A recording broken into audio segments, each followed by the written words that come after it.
My name is Hanna Wagner, and I've had the honor to serve as a trustee for Finlandia Foundation National since 2013.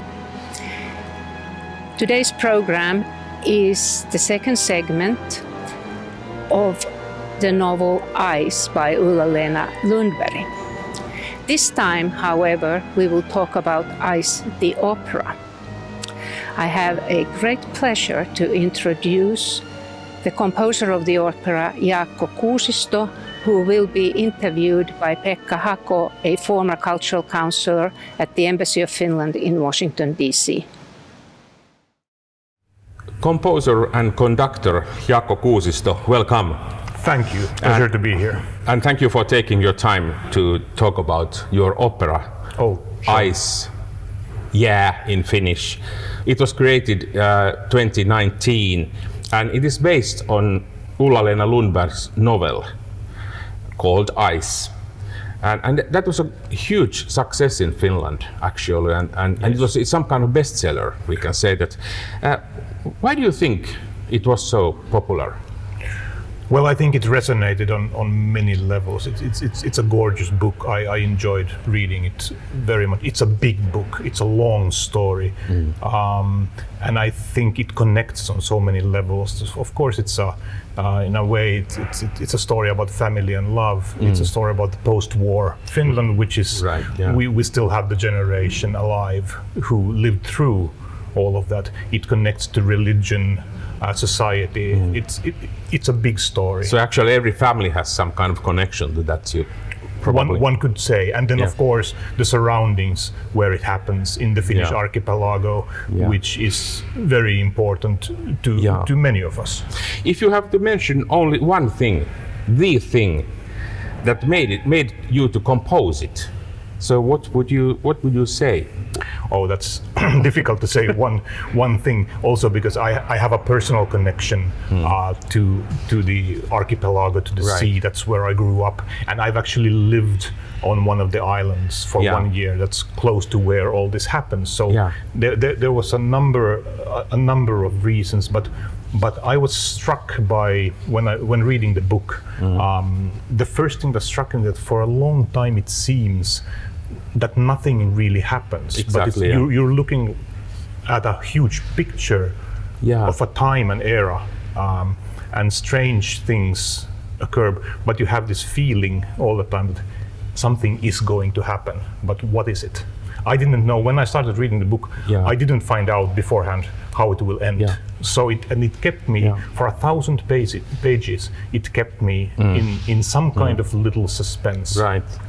Did you read it before you knew that you will compose it as an opera? What happened was that we were in discussion with the National Opera about they wanted me to write something, and I was allowed to come with suggestions. Right. And I had been recommended to read this book, and then I suggested let's read this book and see.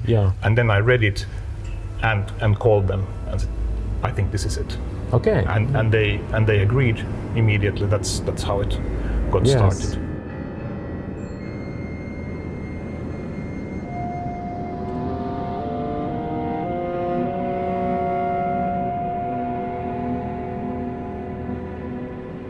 The librettist Juhani Koivisto has said that writing this libretto was a really huge and challenging job because he has to deconstruct it again and the story and try to pick out some kind of essential things and the libretto could not follow the plot, if there is any plot actually in this opera, and he said that only 5% of the text from the novel actually is in the libretto. So the story had to be built again. And of course, librettist has to have conflicts, contrasts, and maybe there are not so much there in the book itself or the novel. They are hidden. And in this sense, the novel itself is not so clear. There's not so much action, but it's a strong world of intuition, thoughts. So what do you think about the libretto? It was a wonderful libretto, first of all, to work with, and I had done one opera previously with Mr. Koivisto, and I knew him to be very reliable. And his librettos for me are, when they reach me, they are basically complete. I changed and asked to change nearly nothing. Yeah. I know he worked intensely with the author, as was the plan and as was needed.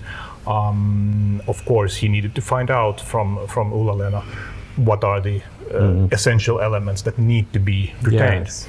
But it is true that a vast number of pages could not be in any way fit into the libretto. Yes. So it was really deconstruction and then reconstruction. And they discussed it together, and then I got the result, and I was very, very pleased with it. And I think he still managed to keep also that spirit of the novel where there are stretches of not much actually happening. That you're getting to know the people, you're observing their lives, small things happen, sometimes something bigger, and then there are mysterious things that are not from this world. But I mean, we did manage to keep the, while sort of inserting this kind of thread of continuous drama that is necessary for opera. Yeah. When you read the novel before you had decided that you will this is the thing that you will now do, this opera, how much while reading you thought about music and the relationship between music and the characters and all the atmosphere, because there are so much hidden, as I mentioned, thoughts and all this. Yes.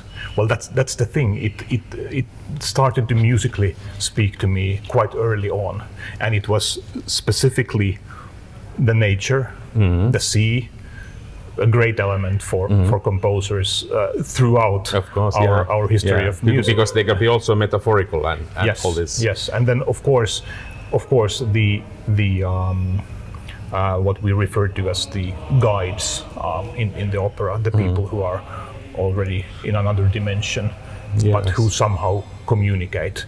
All of that, I mean, it was wonderful material for composing, and it started, I wouldn't say that I came immediately up with any themes or melodies, or that it's not concrete like that, but some idea of some sounds and how I love the sea. And I love to watch a good storm. It's just there are a few things that are better, and to be then allowed to set that into music, and it was specifically requested from me, also from the librettist, that please have stretches of music where no one is singing. Just let the music speak, and I used that particularly for to display the force of the ocean and of the storm, and so it was a very inspiring task. Indeed. Sure. Most of the persons or the characters in the opera, they are quite realistic. There are about 20 roles, which is quite much.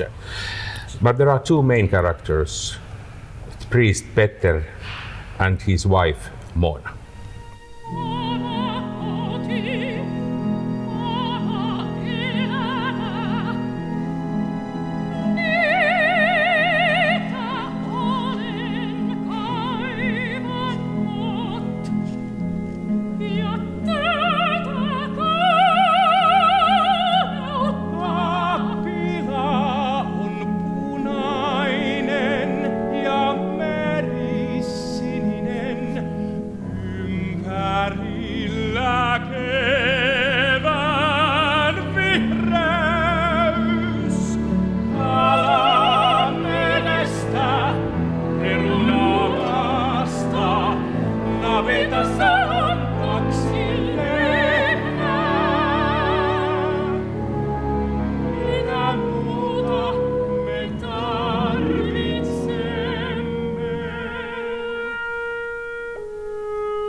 All this looks quite idyllic, actually, but...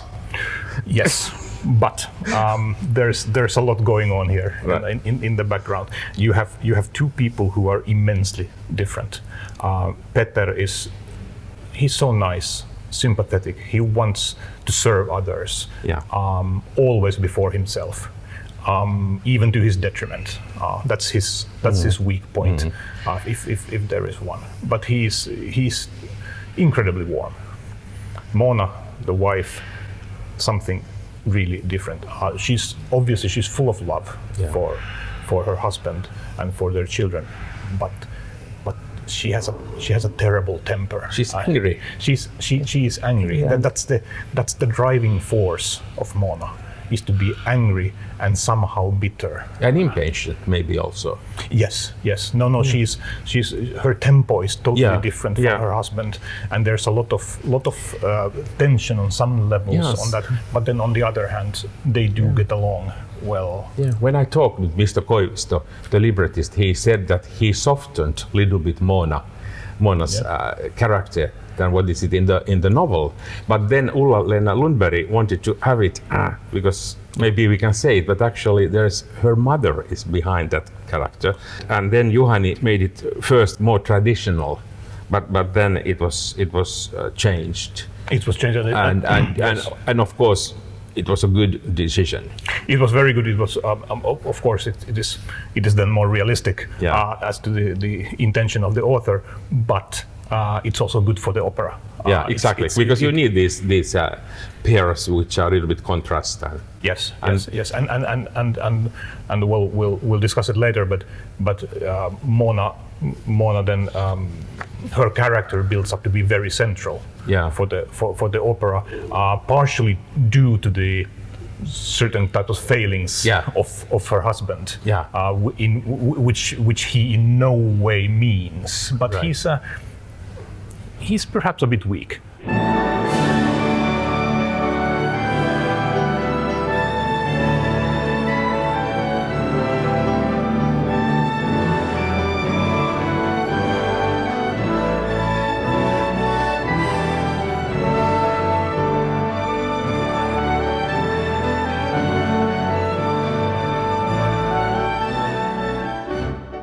Then let's talk about the choir. Choir has always a very important role in operas. Could you tell us more about how you wanted to, or how you used choir?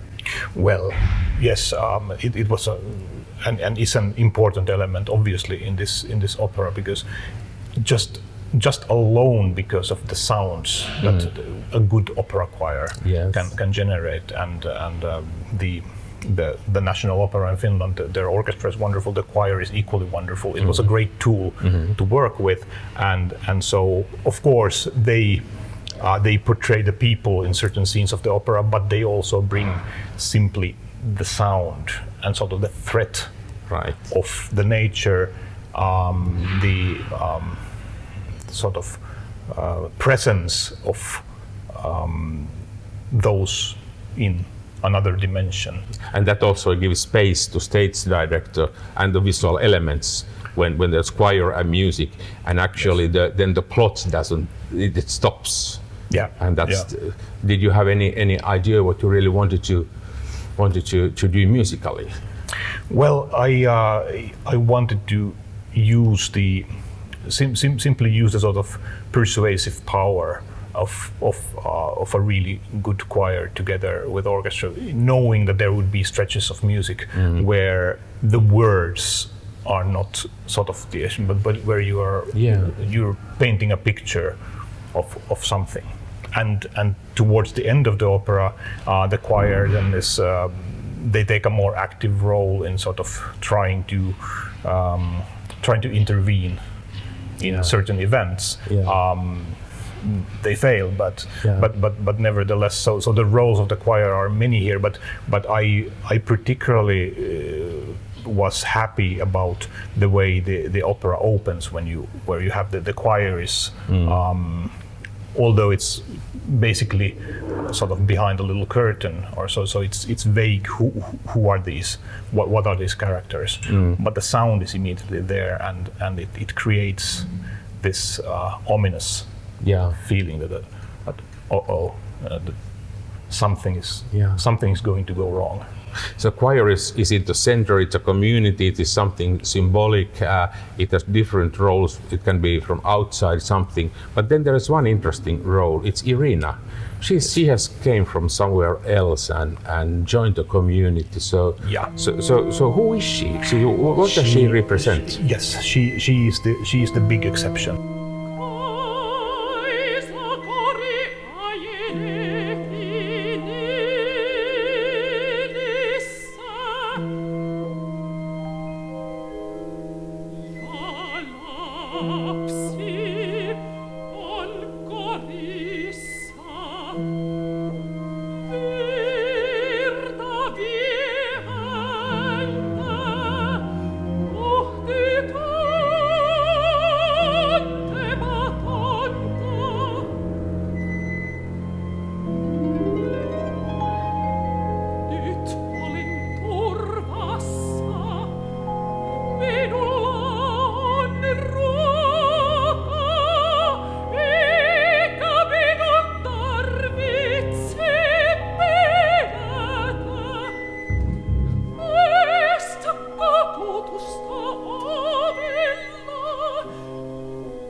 She's a woman of Russian origin, with a very, very difficult history that keeps haunting her. Mm-hmm. She has escaped the Soviet regime somehow, and while her husband has been lost, and then she has become separated from her child while escaping the Soviets.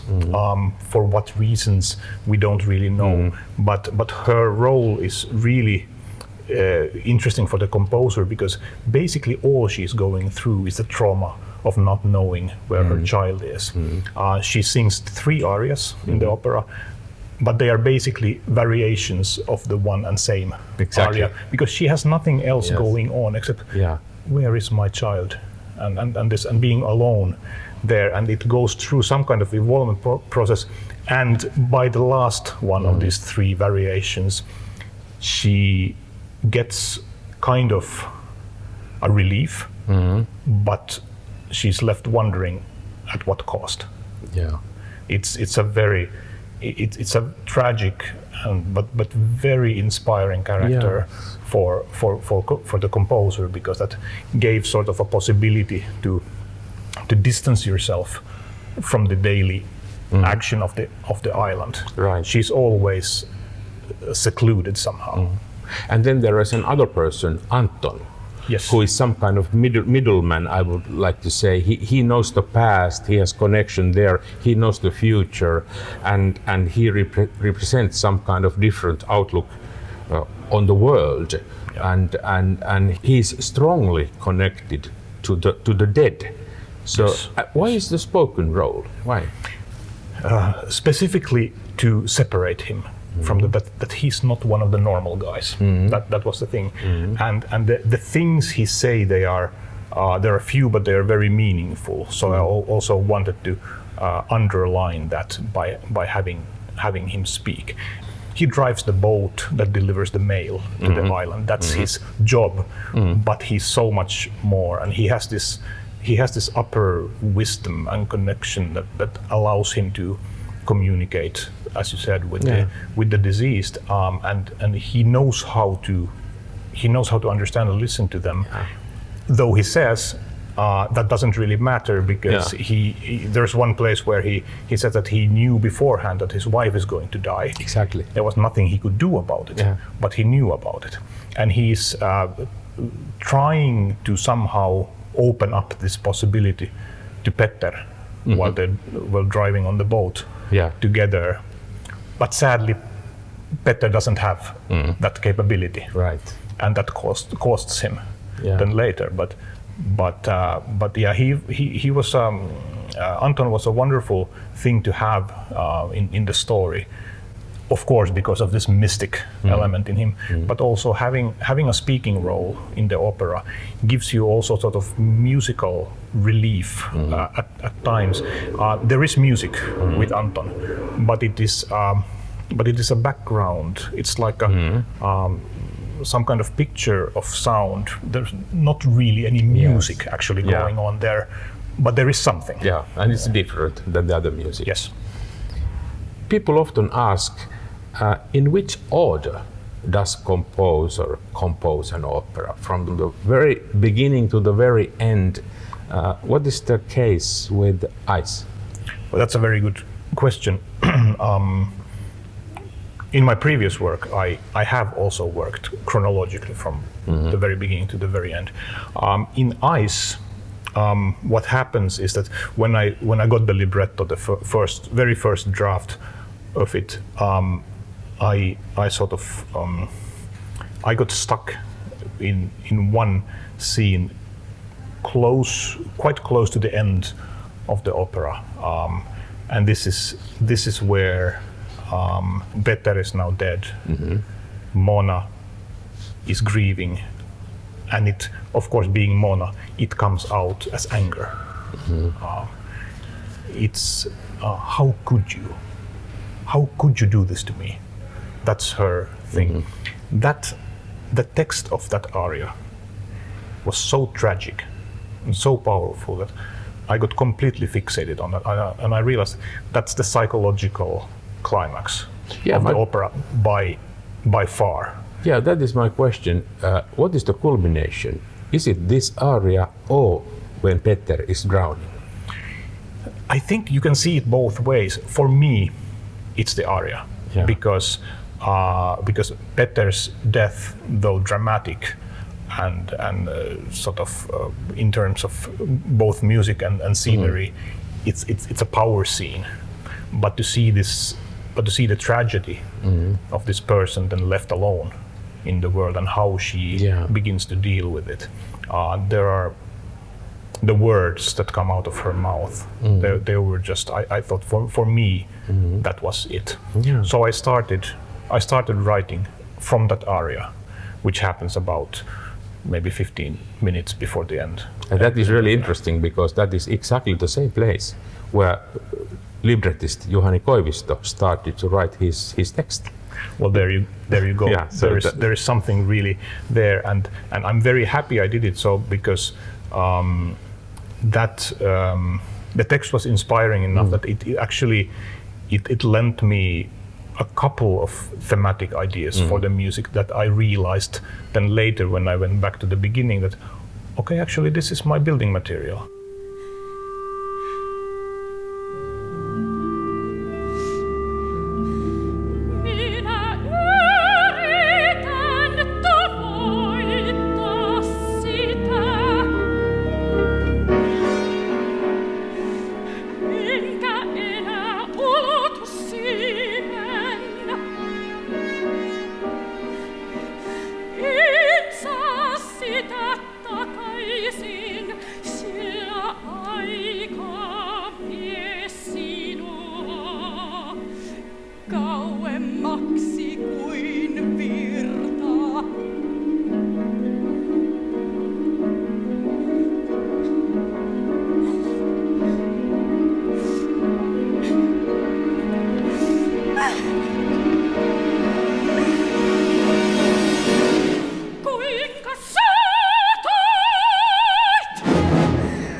As you mentioned before, there are many layers in the music and in the story.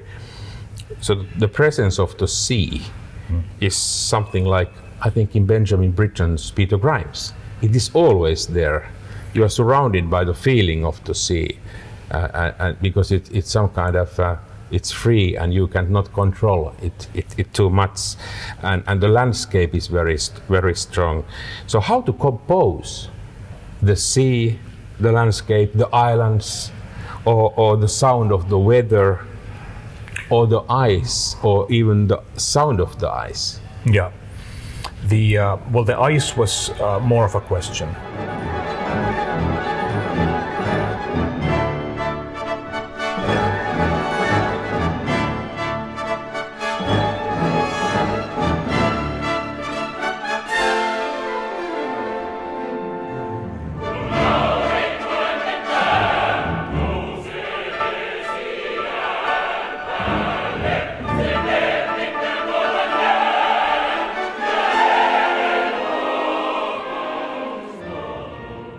The careful listener will spot certain moments where the ice will crack a little bit, and there are some orchestral little effects that I use for that. But I didn't want to underline that kind of things too much. Yeah. It's better to leave it Exactly. to the imagination.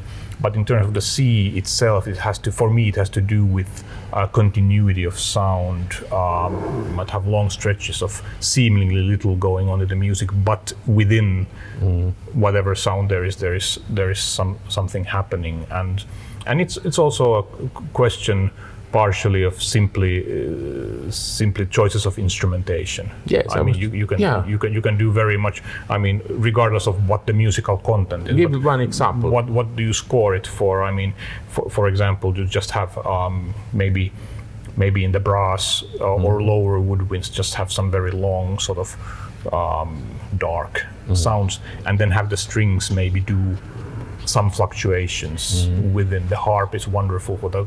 Then you some percussion, maybe. I had access to the full force of the National Opera Orchestra, so there was basically very little limitation as to what you wanted to use, and so I just as I said, I've sat by the sea for a large part of my life and witnessed it, and my first real favorite composition of classical music from a very early age is Scheherazade by Rimsky-Korsakov, which of course has one of the early wonderful musical pictures of the ocean and of a storm. And so not to copy that, but I just have a perspective, and there are so many wonderful examples where you listen to Debussy, La Mer, or Ocean Eats by Sibelius, and so great composers have really known their way around the sea, and I don't think it's a coincidence, because it is there's something about the sort of majestic greatness. It's threatening, but not necessarily. It's a strange. You can view the ocean in so many ways. It doesn't have to be your enemy, but if you treat it wrong, it will be. So it's a great element, and I spent a lot of time writing this opera, thinking about how do I do it justice. You own a boat. I do, yes. And I know that you use it very often. As much as I can. So what do you think when you are there in the boat, surrounded by the sea? I think the main attraction for me is the freedom.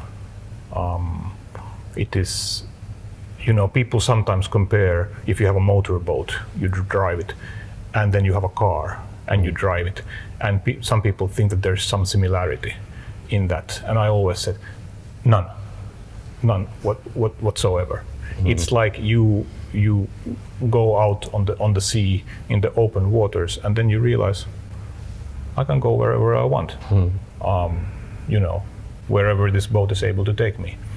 And I'm not one to take risks at sea. That's not what I mean. But sort of just the liberation of the huge open landscape, or the beauty of the archipelago, inner or outer. They're very different, but you've never seen all of it. That's the thing. Yeah. And these times I've spent previously in this area of Finland where ice happens, and when I spent that time there, I had no idea about the opera project yet. So that happened basically by coincidence. But I'm so happy for those times because there's not really anything like it. Yeah. If you have to compare this composing process and experience of creating Ice, the opera Ice, to some other works by you, say Koirien Kalevala, the Canine Kalevala, what are the differences? What kind of journey this opera was?